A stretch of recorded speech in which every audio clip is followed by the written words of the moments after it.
Bueno, el día de hoy vamos a hablar acerca de los primeros auxilios psicológicos, la importancia de brindarlo no solo a las personas que están a nuestro alrededor, sino que también a nosotros mismos. Dice que los primeros auxilios psicológicos es esa ayuda inmediata, momentánea, que se le da a la persona para poder gestionar sus emociones y sus pensamientos. Se da entre los primeros 15 o 60 minutos, alucido a una crisis que pueda presentar una persona.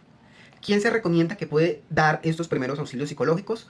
Un psicólogo, un médico, un sociólogo, alguien de la policía, del cuerpo de bomberos, o nosotros si nos sentimos en la capacidad de poderlos brindar. Recuerde que para realizarlo tenemos que guardar nuestra seguridad física, emocional y espiritual para poderlos brindar a las otras personas. Hablemos un poquitico de el estrés, la ansiedad y la depresión que comúnmente se ven cuando una persona puede entrar en crisis. Dice que estrés es una respuesta automática de mi cuerpo ante aquello que estoy percibiendo como amenaza y puede generarme algunos cambios fisiológicos, físicos, emocionales, espirituales, dentro de los cuales dolores de cabeza, cuello, hombros, espalda, llanto, aumento de la cafeína, de sustancias psicoactivas, procesos de ansiedad, que la ansiedad es una respuesta de mi cuerpo ante aquello que estoy imaginando, y un proceso de depresión es un estado profundo de tristeza por el pasado.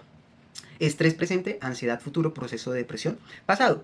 Hablemos de las fases cuando una persona está entrando en crisis. La primera fase es la fase inicial, cuando nos dan la noticia de que esa persona ha fallecido, cuando nos dicen no eres tú, soy yo, cuando nos dicen muchísimas gracias por haber trabajado en esta organización, hasta luego, que esté muy bien, cuando tuvimos una pérdida económica, cuando se nos perdió el perrito, cuando nos llamaron y nos dijeron su hijo se cayó por las escaleras. Entonces, esa es la primera fase de impacto, la detonación que nos va a hacer entrar en el proceso de crisis. La segunda fase es la fase de respuesta, es decir, cómo va a reaccionar nuestro cuerpo, cómo va a reaccionar nuestra mente, cómo va a reaccionar nuestras emociones ante esa noticia que hemos recibido. Algunos pueden salir corriendo, otros pueden comenzar a llorar, otros se quedan paralizados, otros se quedan quietos, otros comienzan a gritar, otros son agresivos y cada uno de nosotros podemos tener respuestas diferentes ante ese impacto que hemos recibido. Por eso aquí es muy importante el proceso de empatía. Un ejemplo, a un compañero se le murió un perrito. Para él fue una fase de impacto que le generó un gran dolor. Y a veces nosotros llegamos a decir, no me preocupe, le traigo otro perro. No, tengamos ese proceso de empatía para sentir o para colocarnos en los zapatos de la otra persona. No todos sentimos diferente, no todos reaccionamos de manera igual ante las diferentes situaciones que se nos pueden presentar en nuestro diario vivir. La fase número 4 es la fase de acomodación, es decir, ya comenzamos a aceptar que ese ser querido no está, ya comenzamos a asimilar que ya no estamos en el trabajo, ya comenzamos a aceptar que definitivamente esa persona se fue con otra persona o decidió estar sola, comenzamos a asimilar y a aprender a vivir sin esa situación, sin esa persona, sin ese animalito, sin esa vivienda, sin ese trabajo. Y por último, vamos a tener la fase de integración, es decir, ya podemos seguir nuestra rutina o nuestro día a día sin eso que tuvimos, o ya podemos hacerle frente a esa crisis de una manera más saludable. Ya cuando hablamos de el fallecimiento del ser querido ya no lloramos, ya aceptamos su pérdida y podemos continuar nuestra vida. Dentro de las fases puede pasar cierto tiempo, a algunos les toma un año, otros 3 meses, otros un mes, otros tal vez toda la vida, y tenemos que comprender eso, que cada uno de nosotros es diferente y que el tiempo en pasar ese proceso de crisis va a ser distinto. Apoyémonos siempre, intentemos siempre estar para la otra persona, para apoyarnos, para conversarnos, para guiarnos, para invitarnos un cafecito, para invitarnos un vasito de agua, para invitarnos a hablar o a conversar. Recuerde que todos los que estamos aquí somos de vital importancia para la salud mental del compañero que tenemos a nuestro lado y que nosotros también vamos a ser vitales a la hora de poderle brindar esos primeros auxilios psicológicos a mi compañero, a mi jefe, a mi coordinador, a mi familiar, a mi hijo o incluso nosotros mismos. ¿Qué nos puede llevar a nosotros a entrar en un proceso de crisis? Hay diferentes factores. Voy a nombrar algunos que podemos encontrar. Número uno, eventos sociales. ¿Se acuerdan del COVID? Es algo que nos generó un daño a toda la sociedad y a veces cuando escuchamos COVID, pandemia, ahorita que se está hablando de la fiebre amarilla, comenzamos a entrar como en una crisis, comenzamos como a tener procesos de ansiedad, comenzamos a tener procesos de depresión que si no los gestionamos de manera adecuada puede impactar nuestras vidas. Eventos violentos, eh, una pelea, un conflicto, que vamos a un centro comercial y de pronto se agarraron a pelear o nos pegaron. Me acuerdo de una persona que iba andando por un centro comercial y llegó un loquito y le zampó un puñetazo y lo dejó ahí en el piso. Ese puede ser un evento de crisis o traumático para la persona. La pérdida de un ser querido. Todos estamos involucrados dentro de ese proceso. Así que si tenemos la pérdida de un ser querido, pues nos va a afectar, nos va a lastimar y lo más probable es que nos lleve a un proceso de crisis. Eventos naturales como un temblor, un terremoto, inundaciones, situaciones de abuso, que hayamos sido abusados por una persona, físico, moral, verbal, psicológico, nos puede llevar a esa crisis. Que nos diagnostiquen con alguna enfermedad. Esta semana hablaba con alguien y me dicen, es que me descubrieron una bacteria en el estómago y eso me está llevando a un proceso de ansiedad, de depresión, y todas las noches estoy entrando en esa crisis interna. Y por último, también podemos tener accidentes. Un accidente de una moto, en un carro. Actualmente lo hablo por experiencia. Hace poco tuve un accidente de tránsito donde tuve una fractura de radio. Y probablemente cuando nuevamente tenga el proceso de rehabilitación y me vuelva a subir a la moto, pues voy a tener un proceso de crisis y voy a recordar esa caída que tuve. ¿Y cómo podemos comenzar a brindar esos primeros auxilios? Ya sabemos que es una crisis, las fases de una crisis. Ahora, ¿cómo podemos brindar esa ayuda momentánea a las personas que los necesitan? La primera parte, vamos a tener el contacto con la persona. Esa primera intervención, ese diálogo, esa presentación que vamos a tener, esa tonalidad de voz con el que nos vamos a dirigir a la persona. Fundamentalmente, preséntese. Mi nombre es Joan Velázquez, soy psicólogo, estoy aquí para acompañarlo, soy su compañero de oficina, porque a veces cuando estamos entrando en crisis no nos acordamos absolutamente de nada. Que ese primer contacto sea empático, que sea acorde, que tengamos una buena comunicación asertiva, una buena tonalidad de voz y lo más importante, no emitir juicios de valor. Ejemplo, ¿usted está llorando por eso?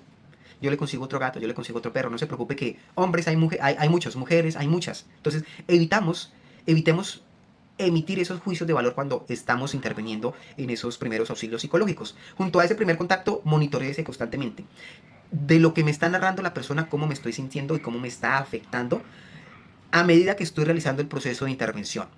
Número 2, indague sobre el inconveniente, sobre el problema o por qué la persona entró en crisis, qué le generó, si fue una llamada, qué le indicaron, qué le dijeron, qué fue esa situación que lo está llevando a desestabilizar sus emociones. Comience a indagar de una manera, digamos, con un buen tacto, sin ser tampoco intrusivos. Permita que la persona vaya hablando, vaya dialogando y redirecciónelo para que pueda ser asertivo a la hora de comunicar, porque cuando entramos en crisis a veces no razonamos, no pensamos o comenzamos a decir cosas que no son acorde a lo que nos indicaron. Ejemplo, nos llamaron a decir que nuestro hijo se cayó por las escaleras. ¿Qué es lo que pensamos? Se cayó de la escalera número 101, se le cayeron los dientes, hubo fractura, hubo luxación y tal vez la caída fue el primero al segundo escalón, que ese es el tercer punto a la hora de realizar el proceso de intervención.